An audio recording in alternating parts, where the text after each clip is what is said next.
울창한 숲과 언덕 근처의 조용한 마을에서 한 농부가 어느 날 아침 산책을 나갔습니다. 탐험을 하던 중 폭풍으로 인해 파손된 땅에 큰 독수리 둥지를 우연히 발견했습니다. 부러진 나뭇가지와 깃털 사이에 무사한 알 한 개가 있었습니다. 버려진 알을 불쌍히 여겨 농부는 집으로 가져가기로 했습니다. 농장에서 그는 이미 자신의 알을 품고 있던 암탉의 둥지에 알을 조심스럽게 넣었습니다. 친절하고 모성에 넘치는 암탉은 의심 없이 알을 받아들였습니다. 며칠이 지나고 독수리 알을 포함한 알이 하나하나 부화했습니다. 부드럽고 털이 많은 작은 독수리 새끼가 나왔고 주변에는 지저귀는 병아리들이 있었습니다. 처음부터 독수리 새끼는 그저 다른 닭일 뿐이라고 생각했습니다. 땅을 긁어 곡식을 찾고 다른 새들처럼 꾀꾀거렸고 위의 하늘에 대해 전혀 생각하지 않았습니다. 다른 새들이 높이 나는 것을 보았지만 자신도 그렇게 할 수 있다고는 상상하지 못했습니다. 우리는 닭이야. 다른 병아리들이 독수리 새끼에게 말했습니다. 우리는 땅에 머무른다. 독수리 새끼는 이것을 진실로 받아들였다. 세월이 흐르고 독수리는 강한 날개와 날카로운 눈을 가진 위험 있는 새로 성장했지만 여전히 닭처럼 살았다. 하늘을 지배하기 위해 태어났다는 사실을 잊었다. 어느 날 방랑하는 현자가 마을을 지나 농장을 방문했다. 그가 동물들을 관찰하던 중 그의 눈은 독수리에게 멈췄다. 그는 눈살을 찌푸리고 농부에게 물었다. 이 강력한 새가 왜 닭처럼 행동하는 거지? 농부는 웃었다. 오호, 저 새는 더 이상 강력한 새가 아니야. 그냥 내 닭 중 하나일 뿐이야. 평생 여기서 살았고 나는 법을 몰라. 현자는 고개를 저었다. 닭들 사이에서 아무리 오래 살더라도 독수리는 항상 독수리야. 그 진정한 본성은 바뀔 수 없다. 그는 땅을 쪼고 있는 독수리에게 다가가서 부드럽게 말했다. 너는 이렇게 살 운명이 아니야. 너는 하늘의 왕이야. 나와 함께 가자. 농부는 즐거워하며 현자가 독수리를 데려가도록 허락했다. 현자는 독수리를 헛간 지붕으로 옮겼다. 독수리를 높이 들고 그는 말했다. 하늘을 봐. 날개를 펴고 날아가. 독수리는 잠시 하늘을 올려다보았지만 다시 땅을 쳐다보았다. 두려움이 독수리를 사로잡았고 현자는 닭들 사이에서 안전을 찾으며 뛰어내렸지만 포기하지 않았다. 다음 날 그는 독수리와 함께 근처 언덕을 올랐다. 포도나무가 부드럽게 흔들리고 그 아래로 계곡이 펼쳐졌다. 현자는 말했다. 너는 땅에 맞지 않아. 하늘을 보고 자신을 믿어. 독수리는 날개를 펄럭였지만 이륙하지는 않았다. 여전히 주저하며 자신의 힘을 확신하지 못했다. 셋째 날, 현자는 독수리를 안고 그 지역에서 가장 높은 산에 올랐다. 그와 함께 정상은 구름 위로 높이 있었고 그 주위의 바람길은 독수리를 가까이 붙잡고 있었다. 현자는 속삭였다. 당신은 자유롭게 태어났다. 당신은 땅에 얽매이지 않았다. 당신은 독수리다. 날아올라라. 이번에 독수리는 깊은 곳에서 무언가가 꿈틀거리는 것을 느꼈다. 오래전에 잊었던 기억이었다.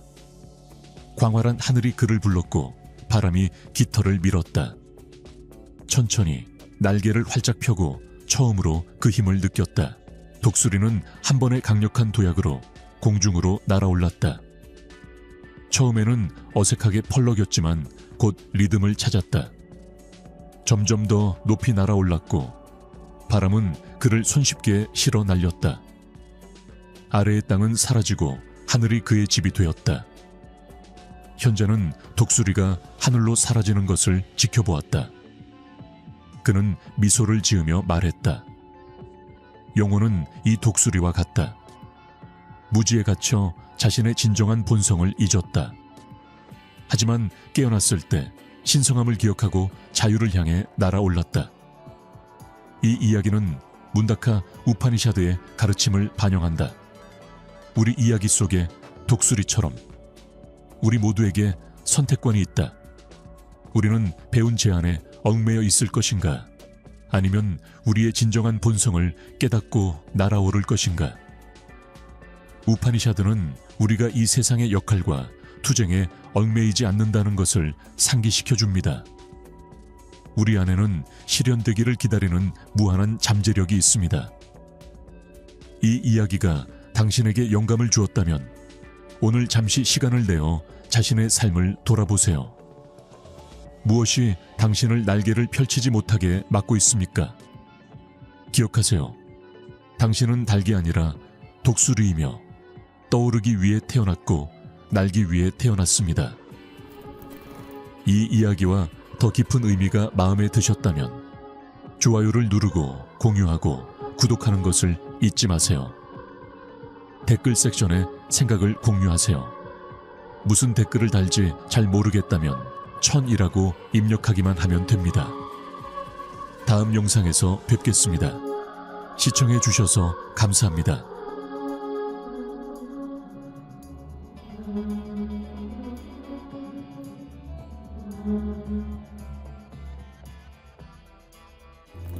고대 전통에서 비밀스럽고 숨겨진 지식은 어디에나 널리 퍼져 있었습니다. 그러나 박해로 인해 이야기, 우화, 성스러운 글을 통해 이 지식을 숨겨야 했습니다. 이러한 글은 오늘날에도 여전히 구할 수 있지만 그 지혜는 그것을 인식할 수 있는 사람만 접근할 수 있습니다. 성경 안에서도 문자적 의미를 넘어 보려는 사람들에게는 흥미로운 단서가 있습니다. 이 가운데 그리스도가 당신 안에 있다는 문구는 심오한 진실을 밝혀줍니다. 하나님의 성전은 외부 위치가 아니라 실제로 당신 자신의 몸 안에 있다는 것을 보여줍니다. 오늘은 전 세계의 많은 영적 전통에서 발견되는 조상의 비밀을 탐구해 보겠습니다. 송과선 또는 그리스도 의식을 활성화하는 기술을 더 깊이 파헤쳐 보겠습니다. 들어주셔서 감사합니다. 이것은 그리스도의 기름을 활성화하는 것입니다. 또는 그리스도 의식. 뇌 두개골 안에는 머리 중앙에 위치한 클라스트룸이라는 곳이 있습니다. 클라스트룸에서 척추 뇌액이라고 알려진 분비물이 방출되는데 이는 본질적으로 기름입니다. 이 액체는 대뇌에서 유래합니다. 고대에는 이 액체를 크리수라고 불렀습니다. 이 액체는 뇌에서 척수를 통해 아래로 이동합니다. 점차적으로 내려가 결국 척추의 두 번째로 낮은 부분인 천골에 연결된 천골신경총에 도달합니다. 분비물이 척수를 따라 천골 부위에 도달하는 방식은 인체의 복잡하고 놀라운 디자인을 강조합니다. 척수는 본질적으로 뇌의 연장선입니다. 그것은 우리의 의식이 하늘에서 물리적 현실과 물질로 어떻게 내려왔는지에 대한 축소판입니다. 이것이 산타클로스 전설의 기원입니다. 뇌에서 생성된 액체는 척수를 따라 천골뼈로 이동합니다. 이 여정은 산타클로스가 선물을 가져오기 위해 굴뚝을 따라 내려가는 것을 반영하며 의식의 선물 또는 일단 활성화되면 그리스도 의식을 상징합니다. 매달 달이 당신이 태어났을 때의 위치와 일치할 때 배아 또는 씨앗이 생성되어 태양신경총에 심어진다고 믿어집니다. 천골신경총 바로 위에 위치하며 보편적인 창조적 실체로 여겨집니다. 모든 것이 태어나고 모든 것이 존재하는 본질입니다. 오일은 천골신경총에 도착하여 씨앗의 발화를 기다립니다. 발화는 한 달에 한 번, 1년에 12번 발생합니다. 이것은 달이 당신이 태어났을 때, 태양이 있던 별자리에 있을 때 매달 이틀 반 동안 일어납니다. 이 배아는 태양신경총이 베들레헴이라고도 알려져 있기 때문에 베들레헴에서 태어난 그리스도를 나타냅니다. 그리스도의 탄생지. 이 씨앗, 이 오일은 중뇌에서 원래의 위치로 돌아가야 합니다. 오일이 척수를 통해 올라가면서 진동이 증가하고 증폭됩니다. 처음에 오일은 척수로 내려가기 전에 송과선과 뇌하수체에서 분화됩니다. 남성적, 여성적 에너지를 상징하는 이 셈은 모든 인간의 태양 신경총에서 태어난 영적 자손을 낳습니다. 오일은 인도 차크라의 에너지 체계에서 이다와 핑갈라로 알려진 신경을 통해 척수를 통해 내려갑니다. 핑갈라는 꿀과 양전하와 관련된 송과선의 신경을 나타냅니다. 뇌하수체는 우유와 자기 전하와 관련된 이다 신경에 연결됩니다. 여기서 우화적 참조는 세균인 그리스도가 베들레헴에서 태어났다는 것입니다. 요셉과 마리아의 두 에너지를 합칩니다. 남성과 여성. 뇌에서 내려오는 오일은 천국의 만나라고도 합니다. 이 맥락에서 천국은 머리, 몸통 위의 돔, 하늘로 보이는 부분을 의미하며 심장 부위와 심장 차크라는 중간 가드 또는 중간 정원과 같은 여러 이름을 가졌습니다. 생식 영역은 소돔과 고모라로 알려졌으며 욕망의 영역, 동물의 욕망을 나타냅니다. 또한 지옥 또는 육체의 세계라고도 불렸고 에덴 동산과 젖과 꿀이 흐르는 땅은 위에 위치한 낙원을 상징했습니다. 사실 송과선은 꿀과 비슷한 노란색 또는 황금색 액체를 생성하는데 여기에는 디메틸트립타민, DMT가 포함되어 있으며 뇌하수체는 우유와 매우 유사한 것을 분비합니다. 이것이 낙원의 땅이 젖과 꿀이 흐른다는 이유입니다. 이렇게 액체가 내려와 청골 신경총에 도달하여 한 달에 한 번, 1년에 12번 씨앗이 발아하기를 기다립니다. 이 씨앗을 변형시켜 척수를 통해 솟아오르게 할 수 있다면 결국 연수, 다리, 중뇌에 도달할 것입니다. 그것은 모호한 신경, 즉 기흉신경을 통과할 것입니다. 모호한 신경은 뇌간에서 내려와 폐와 위를 포함한 다양한 기관으로 확장됩니다. 이 신경망은 생명의 나무로도 알려져 있습니다. 보시다시피 고대인들은 한 달에 한 번 베들레헴에서 태어나는 씨앗이 그리스도 의식을 상징한다는 것을 이해했습니다. 사정, 나쁜 식습관, 스트레스, 부정적인 감정, 건강에 해로운 습관과 같이 이 오일을 고갈시키거나 건조시키는 관행을 삼가함으로써 이 중요한 액체를 보존할 수 있습니다. 이러한 보존을 통해 오일이 심장 차크라와 목 차크라를 통해 올라갈 수 있습니다. 명상, 적절한 호흡, 균형 잡힌 식단, 평화로운 마음과 같은 관행을 통해 이 크리스티 오일을 높일 수 있습니다. 진동수가 증가함에 따라 상승하면서 결국 33개의 척추를 통과하여 척추 위쪽 근처의 모호한 신경을 통과합니다. 이 상징적인 여정은 33세의 나이에 기름이 척추의 윗부분에 도달했을 때 그리스도의 십자가형과 일치합니다. 그것은 머리 중앙에 위치한 달걀 모양의 기관인 시상하부를 만납니다. 기름이 모호한 신경을 통과할 때 이것을 십자가형이라고 합니다. 그것은 육체적 의식의 죽음을 상징합니다. 그러면 당신은 영이 됩니다. 당신은 신의 의식을 체현하여 쿤달리니를 활성화하고 몸과 마음을 재생합니다. 기름은 죽거나 파괴되지 않고 오히려 변형을 겪습니다. 실제로 그 힘은 증가하고 있습니다. 그것은 1000배까지 확대된 다음 시상하부를 만지며 이는 달의 주기와 같은 이틀 반 동안 지속됩니다.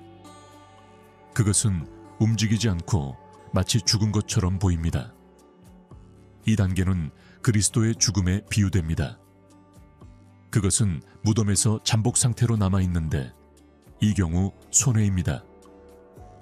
셋째 날에는 손과 손으로 올라가 손해와 시상하부를 연결합니다. 시상하부와 손과 손, 중앙눈, 그리고 신의 보좌로 여겨질 수 있는 곳을 비춥니다. 송과선을 둘러싼 수정을 활성화하고 더 높은 의식, 그리스도 의식 또는 신성한 의식을 깨웁니다. 이 부위는 우리 몸의 가장 높은 부분, 살아계신 신의 성전, 각 인간에게 주입된 생명의 숨결의 표현인 생동감 있고 살아있는 물질에 위치합니다. 그것은 가장 높은 표현의 성령입니다. 송과선은 이 성전의 정점입니다. 고대의 시상하부는 생리학과 해부학에 대한 지식이 발달했기 때문에 이집트인과 그리스인에게 세상의 빛으로 존경받았습니다. 그들은 이 귀중한 기름이 뇌인 폐포에서 내려와 송과선과 뇌하수체에서 분화되고 척수를 통해 내려가 결국 올라갈 것이라는 것을 알았습니다. 그들은 시간이 지나면서 이 그리스도의 기름이 상승할 것이고 깨달은 존재들이 시상하부를 비추기 위해 상승을 촉진할 것이라는 것을 이해했습니다. 고대인들에 따르면 그리스도는 적절한 시기에 우리 각자 안에서 일어나는 부활과 재생을 상징합니다. 이 기름이 정제되고 상승하면 그것은 몸을 재생할 만큼 강력한 생명력으로 변형됩니다. 죽음을 이긴 내부적으로 일어나는 일은 잠자던 수백만 개의 뇌세포가 갑자기 깨어나는 것입니다. 토양에 심각한 해를 끼칠 수 있는 관행과 행동이 있으며 결과적으로 사람의 생명에도 해를 끼칩니다. 예를 들어 과도한 음주와 음식 섭취, 잘못된 시기에 부적절한 성행위는 이 씨앗을 파괴할 수 있으며 이는 은유적으로 생명나무에서 먹는 것으로 불립니다. 고대인들은 생명나무가 활력을 상징한다는 것을 이해했습니다. 그들은 무모한 생활 방식으로 인해 이 오일이 고갈되면 신체가 죽어서 모든 생명의 본질이 소모된다는 것을 알고 있었습니다. 신성한 비밀은 이 오일을 이해하고 이를 높여서 깨달음을 얻고 더 높은 의식에 열릴 수 있는 방법에 있습니다. 위에서와 같이 아래에서도 마찬가지이며 그 반대로 고대 지혜는 이 씨앗을 보존하고 높이면 수명을 상당히 연장할 수 있다고 주장했습니다. 이 비밀을 보호하고 수호한 고대인들은 수백 년 또는 수천 년을 살았다고 합니다. 복음을 면밀히 연구하면 모든 경전이 이 근본적인 진실을 언급하고 있음을 알 수 있습니다.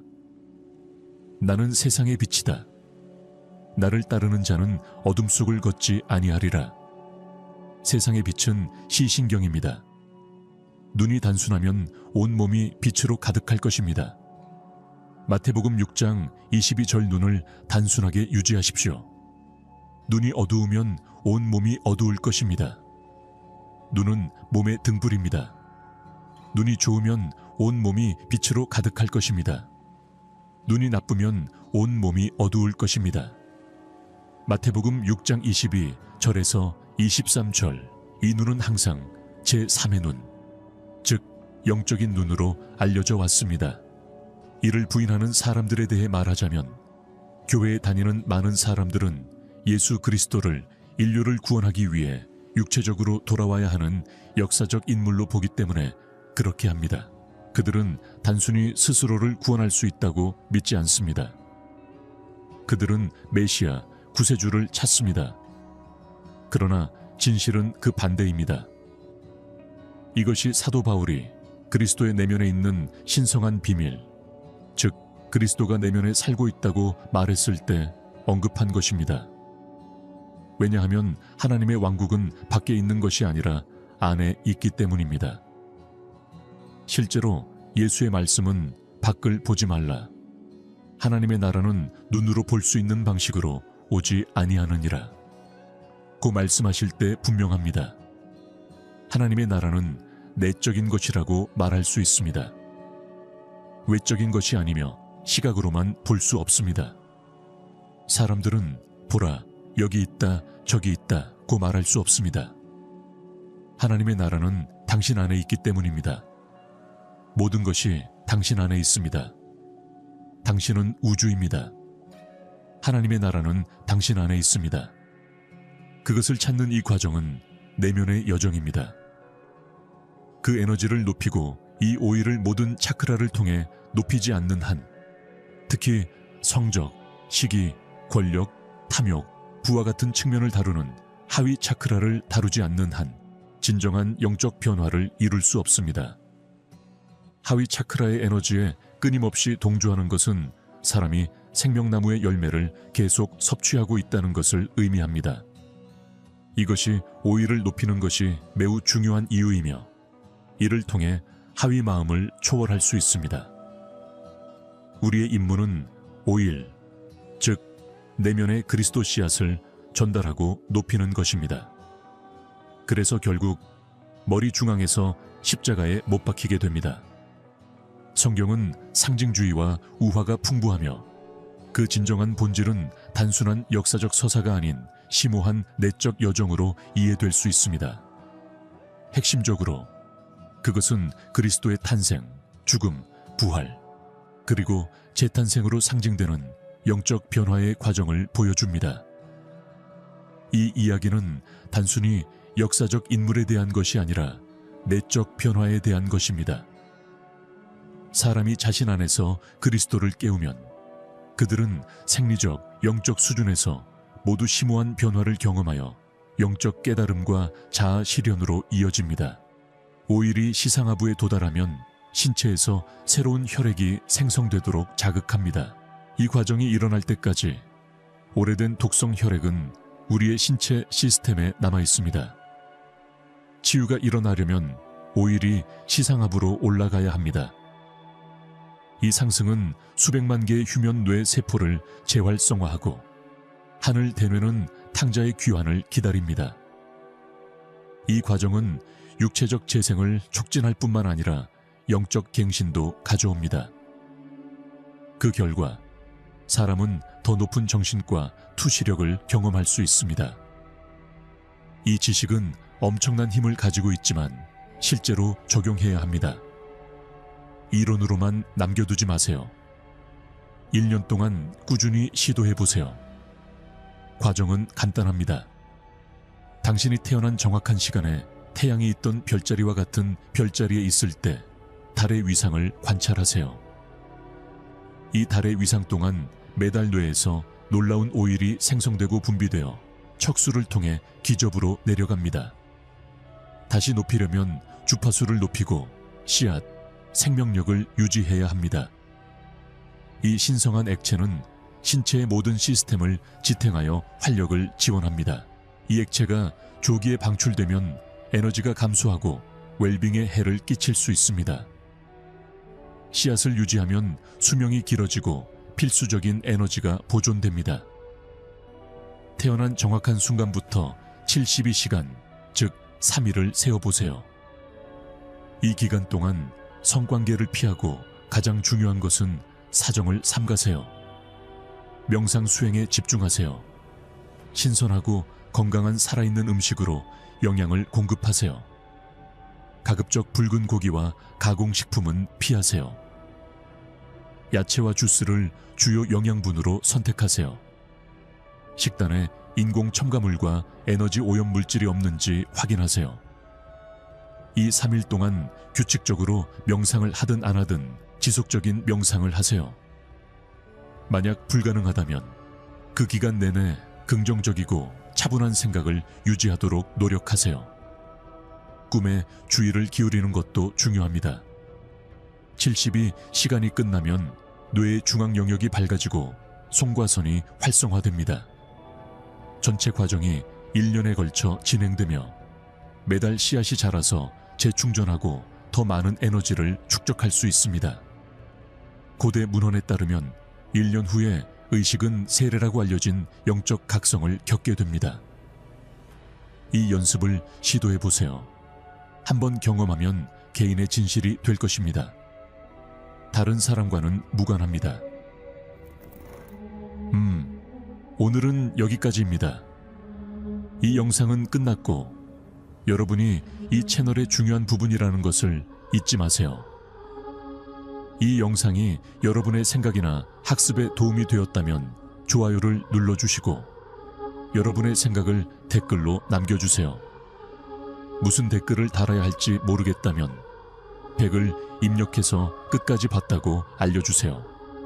아직 구독하지 않으셨다면 구독해주세요. 관심을 가져주셔서 감사합니다.